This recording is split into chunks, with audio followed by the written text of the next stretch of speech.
90% of performance mods aren't upgrades, they're silent killers. I've dug up 15 banned mods that promise thrills, but quietly torch engines, melt catalysts, and even get your car impounded. One mistake cracked pistons on a $40,000 SUV. Another cooked a turbo in traffic. These aren't myths, they're real traps drivers fall for. Let's expose them. Let's kick things off with a performance upgrade, so sneaky, it quietly shreds engines while owners swear they gained power. Number 15. Ultralight crank pulleys. People bolt on lightweight crank pulleys thinking they've unlocked free horsepower. The ad pitch is simple. Drop a few pounds off the nose of the crank and the engine spins quicker. On a dyno, you might even see a tiny gain. But here's the ugly truth. Most of these kits toss the harmonic damper in the trash. That damper isn't decorative. It's the one part that soaks up the violent twist from every combustion stroke. Without it, the crankshaft literally whips back and forth. That twist pounds oil pump gears until they crack, makes timing chains, saw teeth into guides, and sends false signals to the crank sensor. The ECU reacts by pulling timing, enriching fuel, and roasting the catalytic converter. It's a domino effect. Hotter exhaust gas, stressed turbos, and melted converters that cost $2,000 or more to replace. Legally, it's no safer. The Clean Air Act bans removing any device or design element tied to emissions, and California smog check inspectors know exactly what a shiny, undamped pulley looks like. You thought twisting steel was risky. Wait until you see what a single breath of the wrong air can do. Number 14. Low cold air intakes. That shiny cone filter by the bumper looks like free horsepower, but it's sitting in a firing line of puddles and spray.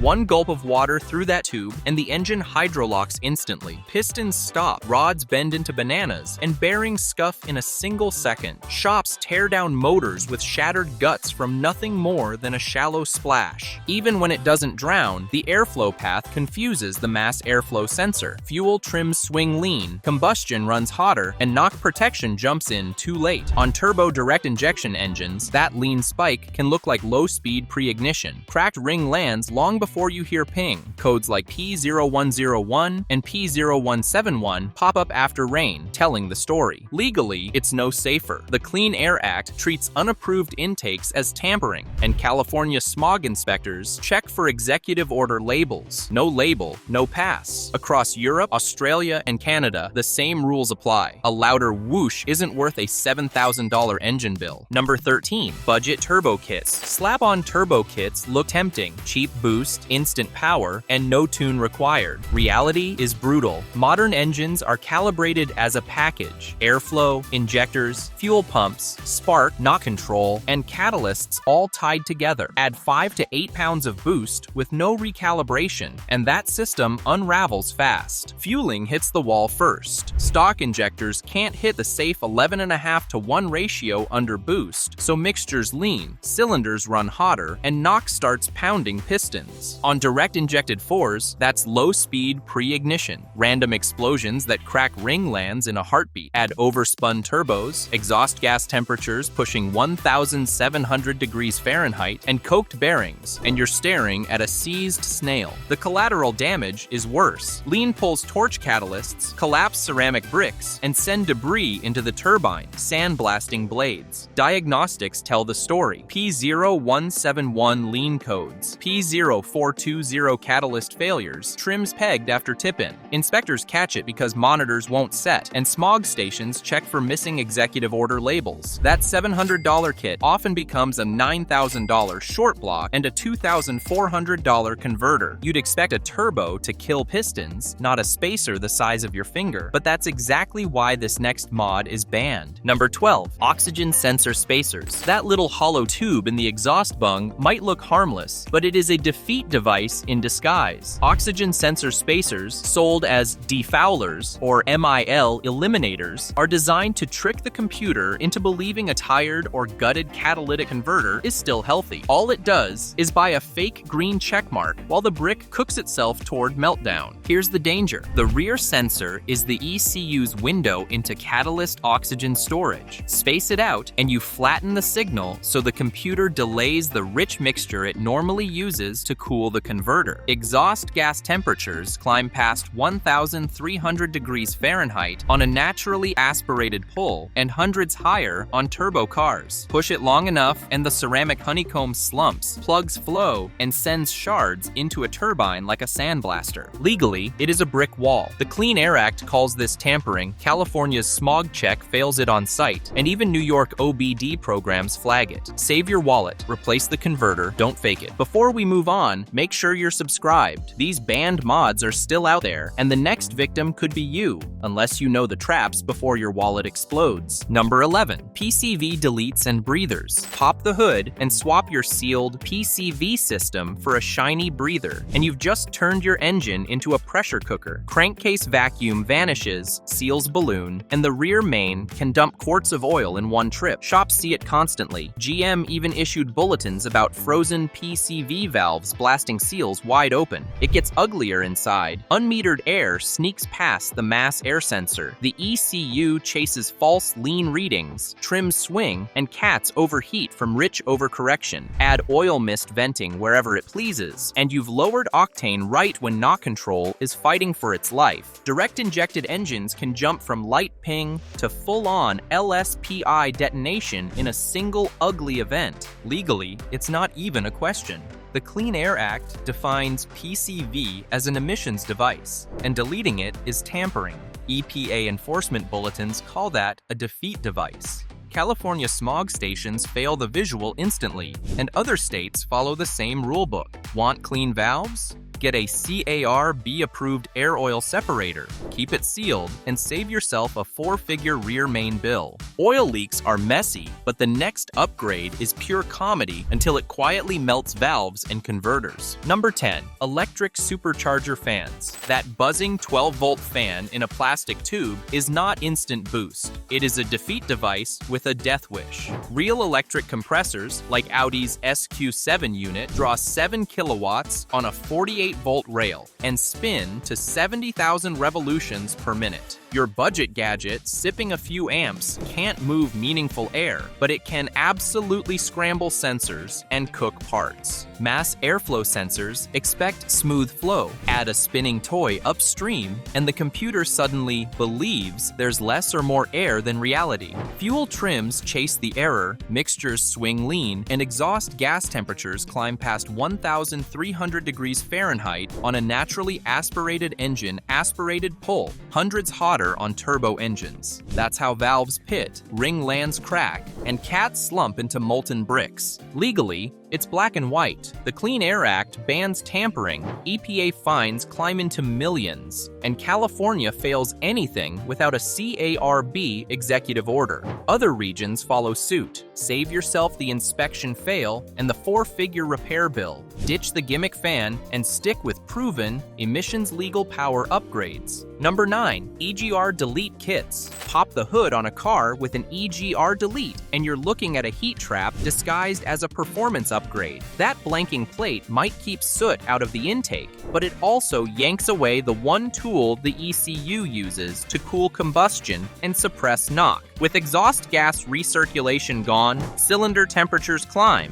detonation margin shrinks, and catalysts soak in heat until the honeycomb starts to slump. Owners think they're saving themselves a repair, but deletes push the ECU into earlier enrichment and constant spark retard. That means hotter exhaust, cooked turbos, and catalytic converters that glaze or collapse long before their time. Shops see it every week. P0401 codes for insufficient flow, readiness monitors stuck, not ready, and failed inspections that block registration until the system is restored. Legally, it's a slam dunk. The Clean Air Act makes removing emissions controls flat out illegal. EPA fines stretch into millions, and California's smog stations fail a delete on site. If you want reliability, replace weak EGR parts, because a delete only buys you a hotter, weaker, and unregisterable engine. If removing a valve cooks your engine, wait until you hear how a $2 resistor can convince the ECU to torch pistons. Number 8. Fake flex fuel kits.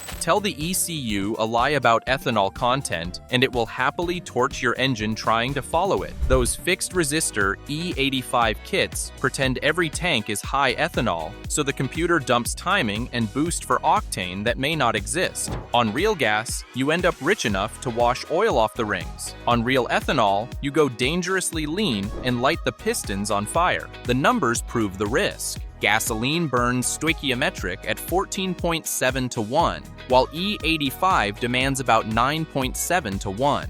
That's roughly a third more fuel, and if the ECU gets it wrong, the mixture skews lean under load. 1 or 2 unlucky cycles of low-speed pre-ignition are all it takes to snap a ringland or bend a connecting rod. It's also blatantly illegal. The Clean Air Act bans defeat devices, EPA fines run thousands per car, and California inspectors fail anything without a CARB executive order. Want flex fuel? Use a real sensor and legal tune. Cheap spoofers only buy you broken parts and failed inspections. Number 7. Octane booster snake oils. That little bottle on the parts store shelf looks like cheap race gas in liquid form. The label screams 5 to 7 points. But here's the trick. Points usually mean tenths. A so-called 6-point boost is maybe half an octane number across a full tank. Not enough to stop knock when intake temps climb 20 degrees Fahrenheit on a summer pull. Modern engines aren't fooled. If the octane is still marginal, knock sensors yank timing and dump extra fuel. You lose power, burn more gas, and cook exhaust valves. Worse, lean spikes at low engine speed can trigger low-speed pre-ignition,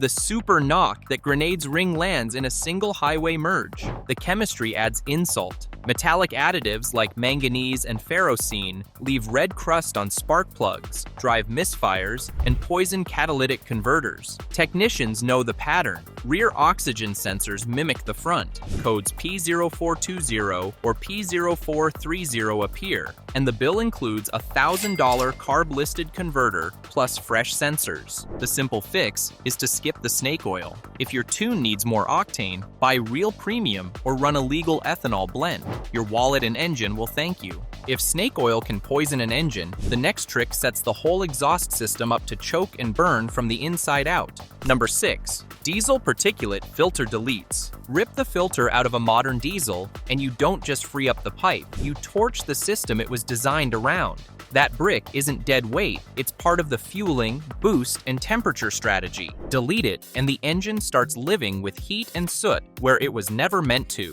During regeneration, exhaust gas hits 1100 to 1300 degrees Fahrenheit. Without the filter's mass to soak that heat, spikes land closer to the turbine and exhaust valves. Shops see the scars. Carbon-coked center housings, blue turbine wheels, and turbos overspeeding until seals puke oil. The soot doesn't vanish either. Instead of burning in the filter, it plasters vane packs and bearings. Oil analysis shows rising metal particles, while scan tools catch unsupported particulate monitors and codes tied to boost control hunting. Inspections aren't fooled. A missing filter is an automatic fail in California, the United Kingdom, Australia, and most of North America under Clean Air Act rules. What looked like a cheap bypass often turns into a 5-figure turbo and engine bill and a failed registration renewal. One hack kills exhausts with fire. The next lies to the brain of the car until it cooks itself alive. Number 5. Intake resistor chip hacks. That little plug-and-play resistor isn't a clever hack, it's a landmine. By lying about intake air temperature, it convinces the computer the air is colder than it is, so the ECU throws in extra fuel and timing advance. On paper, that sounds like free horsepower. In practice, it's knock, detonation, and piston damage waiting to happen. Factory tables actually add spark when the air is cold. Peg that input with a fake low value on a 95-degree Fahrenheit day, and you've got timing advance the real charge can't handle. The knock sensors pull back, fuel trims swing, and you end up running hotter with less margin every single pull. Catalytic converters suffer next. Rich corrections from miscalculated air mass push raw fuel into the cat, spiking exhaust gas temperature until the honeycomb melts. Ceramic chunks break loose and chew through turbo blades, spinning hundreds of thousands of revolutions per minute. Legally, it's banned.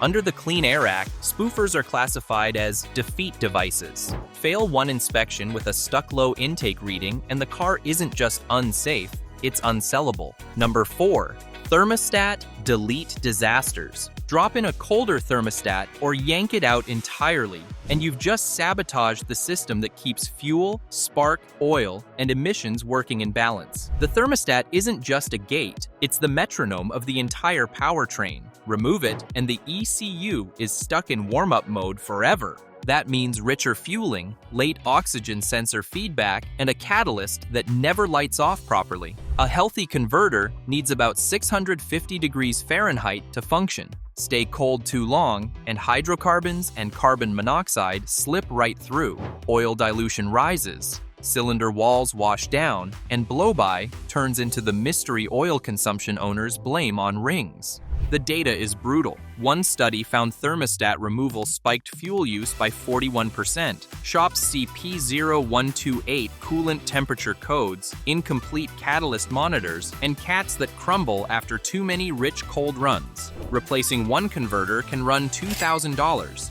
Add a turbo choked with ceramic dust, and the bill doubles. Legally, it's just as ugly. The Clean Air Act bans tampering, and California requires executive orders that explicitly demand the stock thermostat stay in place. Fail an inspection with a P0128 and a cold scan log, and you're paying dearly for that cheap trick. We're closing in on the worst of them. But before the final reveal, meet the so-called performance mod that can wreck an engine faster than running it with no oil. Number 3. Fake blow-off whistles. That cheap hiss might sound like boost, but what it really buys you is a fat repair bill. On mass airflow cars, the ECU meters fuel for every gulp of air past the sensor. Vent that air to the atmosphere with a fake blow-off valve or whistle, and the computer still dumps in fuel for air that never arrives. The result is rich combustion, fouled plugs, stumbling idle, and backfires. Worse, that unburned fuel doesn't disappear. It races into the catalytic converter and ignites. Normal converter operation lives around 500 to 800 degrees Fahrenheit. Meltdown begins near 1,700 and full collapse hits around 2,000. That's how a $30 toy becomes a $3,000 converter replacement. Shops know the trail. Scan tools show trims diving negative after throttle lift, then P0420 or P0430 catalyst codes after a few hot commutes. Subaru and Mitsubishi forums are filled with owners chasing stalls and soot before reverting back to stock recirculating valves. California smog inspectors fail you on site, and the Clean Air Act makes selling or using defeat devices a federal violation. Want turbo whoosh without the carnage? Stick to EO-approved intakes or proper recirculating setups. Your wallet will thank you. Number 2. DEF delete carnage. Wiping out the DEF tank and SCR catalyst looks like freedom. No more warning chimes, no limp mode, no fluid costs. But the diesel was designed around that chemistry, and when you kill it, the whole calibration runs blind. Post-injection timing, turbo vane schedules, and NOx sensors all relied on that brick to keep heat and pollution in check. Delete tunes don't just quiet alarms. They rewrite protections, freeze monitors, and force the truck to run with emission systems marked unsupported. Inspections see that immediately. A permanent P20EE or a readiness screen full of "not ready" is a guaranteed fail even when the dash light is off. Heat is the silent killer. With SCR gone, calibrations that once pulsed exhaust to reach 185 degrees Fahrenheit at the catalyst now push unchecked temperature upstream. Sustained towing can pin turbine inlets above 1,200 degrees Fahrenheit, cooking bearings and cracking housings. That $5 DEF refill you skipped morphs into a $5,000 turbo replacement. And the law? The Clean Air Act bans it outright, with per-vehicle fines in the 5 figures and 7-digit shop settlements. Europe, Canada, and Australia treat it the same. Run stock or risk losing the truck. Number 1. Untuned bolt-on parts. Swapping intakes, downpipes, or bigger injectors without touching the tune feels harmless. The car starts, idles, and maybe even feels quicker, but underneath, the factory calibration is now guessing, and that guess gets expensive fast. Change an intake tube, and the mass airflow sensor underreports air. The ECU commands less fuel, the engine runs leaner, and cylinder temps climb. Knock shows up earlier, and piston ring lands chipped before you realize it. Exhaust parts tilt the scale the other way. Reduced back pressure makes the turbo overshoot by several pounds per square inch, slamming bearings and spinning compressors harder than the stock map ever planned. Catalytic converters suffer next. They normally live around 500 to 800 degrees Fahrenheit, but lean spikes or rich misfires push them toward 2000. Substrates slump, crumble, and clog, leaving you with P0420 or P0430 codes and a $1,000 plus bill. Direct-injected engines add the threat of low-speed pre-ignition, random, violent super knock that shatters pistons when airflow and fueling don't line up. Legally, this is tampering. The Clean Air Act calls it a defeat device, and California inspectors fail any part without an executive order sticker. Want power safely? Match every hardware change with a proper tune, or pay dearly later. Now you know the banned mods wrecking engines, but don't stop here. Next, uncover the shocking fuel myths draining wallets every day. Click now before your next fill-up robs you blind.